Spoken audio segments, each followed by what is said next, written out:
All right, welcome everybody to a little impromptu live action right now. Coming to you live on several different platforms. We're on LinkedIn, we're on Facebook, we're in Instagram, we're in a bunch of different places. Let me make sure I'm live everywhere. But yes, we are live. And I want to share some opportunity with you, right? Breaking news, okay? Breaking news. The Fed cut and what it really means to real estate. Like, what does it really mean to you, right? Because the Fed can announce a cut and it might not affect us at all. And as a matter of fact, I'll dig into this a little bit more, but mortgage companies have already predicted that they were going to get at least a quarter point. So some of these mortgage companies have already built that in to their current rates. Think about that for a minute. So don't expect a lot of crazy stuff to change.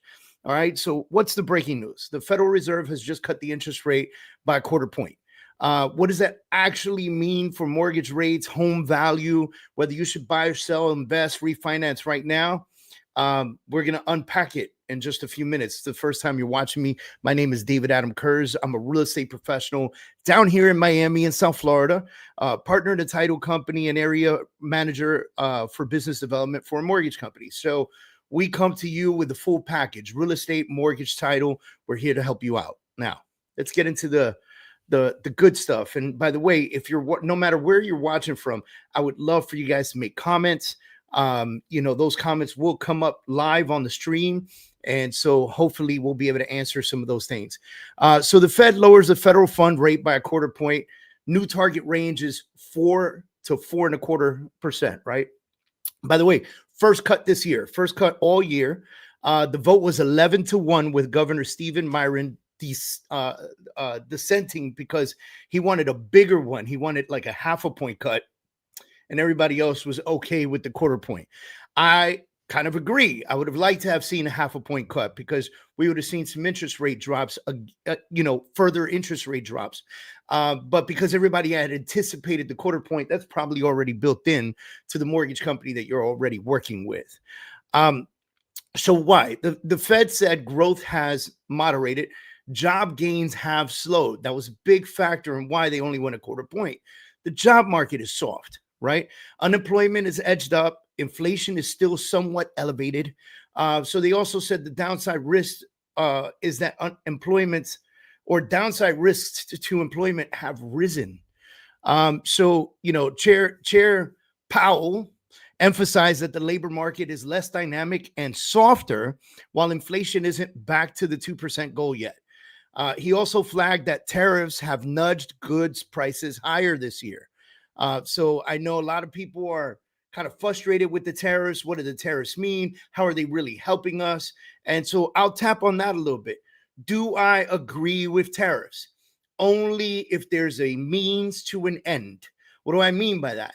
If you are putting tariffs on a country because you need them to do something, and if they do that thing, then you will reduce the tariffs, then it makes sense. But tariffs in the long term do not work, and they will only hurt us. What is going on in the president's mind and in the government's mind with these tariffs, we don't know, and we anticipate to see what is really happening, right? So let's get back into this. One reason inflation ticked up recently, even though the pass through to consumers has been slower than expected, meaning goods prices have risen, but the pass through to you, the consumer, has been slow. It's slower than expected, right? Like, what does that mean?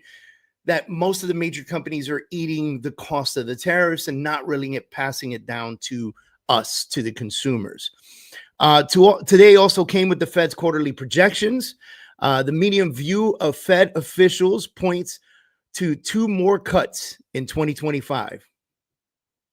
This year, right? A year-end funds rate at about 3.6%, alongside a 2025 GDP of 1.6%, unemployment at 4.5%, PCE inflation at 3%, core PCE about 3.1%. Translation, they're easing, but cautiously, right? This is a risk management pivot, if you will, toward projecting jobs that while still watching inflation. Obviously the job market being soft, inflation still being high, all of this really plays a part in what's happening with the Fed and what that means to all of us when it comes to mortgage rates, etc. So let's get some myth busting going on, right? The Fed doesn't set a 30-year mortgage rate, right? Mortgages track mortgage-backed securities and the 10-year treasury yield. That means that a Fed cut doesn't automatically drop mortgage rates that same day. Just doesn't work that way. In fact, most markets priced in a cut in advance, what we were talking about earlier just a moment ago. The MBA survey has a 30-year fix near 6.39% last week. That's the lowest since October of 2024. I keep telling people refis are spiking right now. There is no better time to buy a house, period, in the story. Okay. If I don't want to bank on this, but if people buy a home right now and interest rates drop even further and it makes financial sense for them, they can refi. Refis are spiking right now. In our title company, we're seeing them. In our mortgage company, we're seeing them. They're coming in, guys. The folks that went in on a 7.5% who can get a 6.3 right now, or maybe even close to a 6 in some cases with some banks, they're getting it and they want it, right? Today's immediate market reaction in treasuries was mixed. The 10-year briefly dipped under 4% and then bounced, right? So where will mortgage rates be from here? Short answer, they'll drift lower with a little bit wiggles. If incoming data keeps confirming a softer job market and inflation cools, mortgage rates could gradually improve, right? But if inflation pops or growth surpasses, they can be back up. So expect choppiness, not a straight line. Okay. This is not going to be, it's going to be pop, pop, pop, pop, pop, pop, pop, every direction. Let's go. Immediate money impacts in plain English, right? So HELOCs and credit cards, most are tied to prime, which basically moves 1-for-1 with the Fed funds. So expect a 1/4 point lower APR on HELOCs, variable rate cards, and your next statement cycle. Very easy to, easy in plain English, right? Adjustable rate mortgages or ARMs. If your ARM indexes to SOFR or SOFR or prime, your next reset could be modestly lower. Check your index plus your margin for your reset date. Okay. Savings and CDs, banks will trim deposit yields over coming weeks. Laddering or locking longer may make sense if you rely on the yield. Okay. What does this mean for buyers? So buyers, we're talking to you. Realtors, we're talking to you. What does it mean for the buyer? Refresh your pre-approval this week. Your buying power may have improved a bit. Okay. Boom. End of story. Ask lenders for a side-by-side, conventional versus FHA or VA, right? And with points versus no points options. What's the best choice that can make you flip on getting moving based on the current rates and the rate move? Right? Consider float down options if available. Lock now, capture a drop later if the lender offers it. Negotiate seller credits or temporary buy downs, 2-1s, while rates stabilize. Right? Why this matters? Momentum plus expectations alone can pull more buyers out from the sidelines. Right? What does it mean for sellers? Expect more showings in your listing, in your house. Right? Expect more showings. And financing costs ease down a little bit. Price to today's comps, not last spring's high prices. Okay. If you're a seller, price to today's comparables. Don't go to last summer. Okay, guys, like price right, sell right. Okay. Days on the market can shrink fast if certain price bands when rates step down, right? So watch the weekly data with your agent. If you have a great agent, your great agent should be giving you updates on pricing in your area on a weekly basis. Okay. Especially right now with it being so volatile. Okay. What does this mean for homeowners and refis? Well, the refi math, the rule of thumb, if you can lower your rate by 0.5 point to 0.75 point with reasonable costs, because remember, when you refi, you have closing costs again that get attached to the mortgage and they add to the mortgage. Okay. So with reasonable costs, and you'll hold the loan long enough to recoup fees, all those fees, it's worth a look. Okay. Many are moving from the high 6s to the mid 6s. your scenario matters. You just have to look at the scenario, sit down, talk with your lender, figure out what that scenario is. All right. Cash out versus HELOC. With prime slipping, HELOCs may be cheaper near term and give flexibility. Just remember that they are a variable rate. Okay.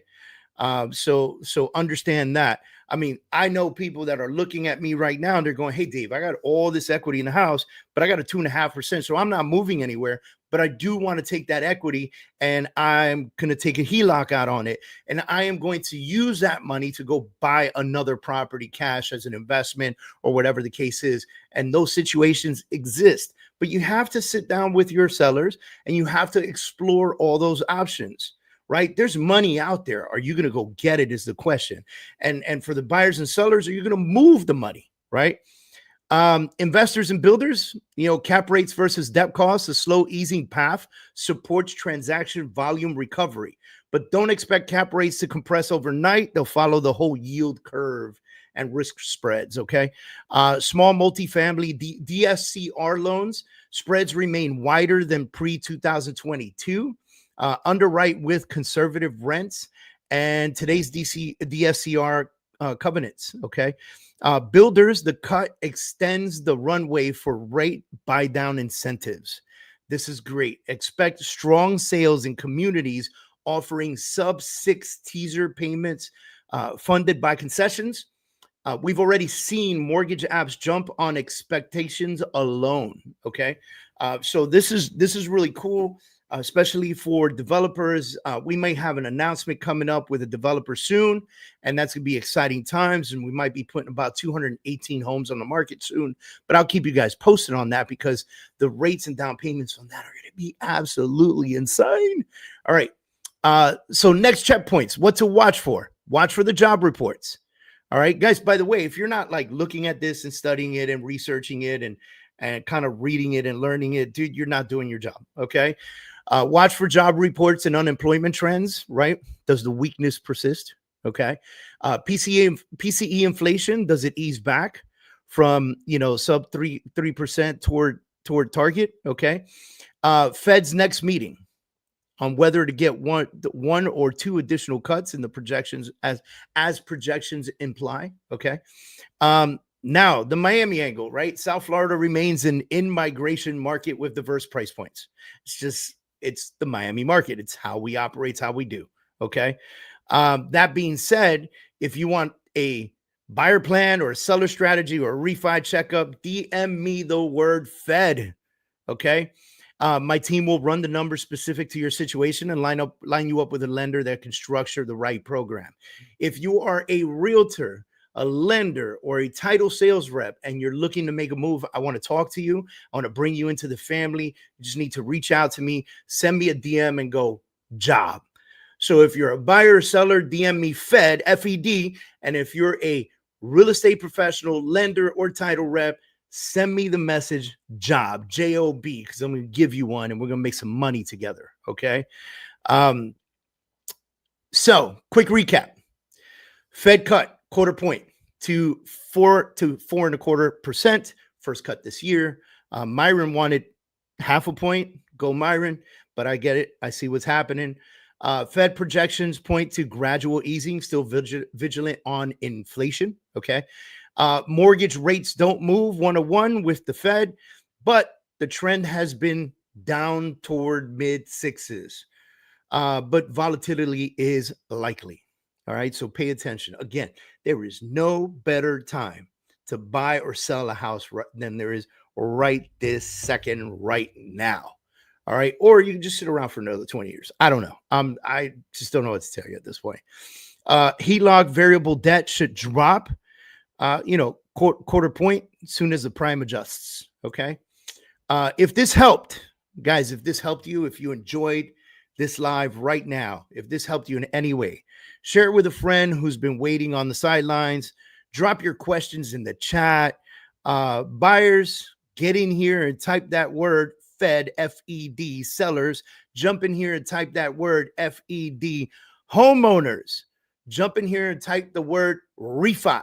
But send them to me in a direct message, because if you put it in the comments, everybody and their mother's going to call you. Okay. So send it to me in a direct message. I will personally, no one on my team reads my messages.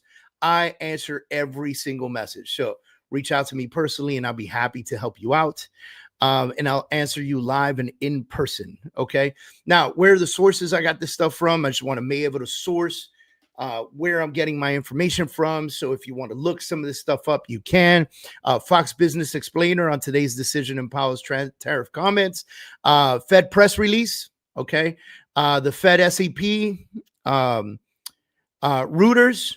Mortgage News Daily. Bank Rate and Prime. So if you want, listen, reach out to me. I'm happy to help however I can. For those of you that are watching me live, I'm very grateful that you're watching me. This will be on my YouTube. If you have not subscribed to my YouTube, just search for David Adam Kurz on YouTube, and you'll be able to find me on there. Subscribe to our channel. We're always doing amazing stuff like this. I have another channel if you guys want to check it out. It's called Living in Miami, Moving with Kurz. Check that channel out. Give it a little subscribe. I appreciate you guys. And thank you for tuning in. I hope this helped you guys understand what today's Fed cut meant. I'll see y'all soon.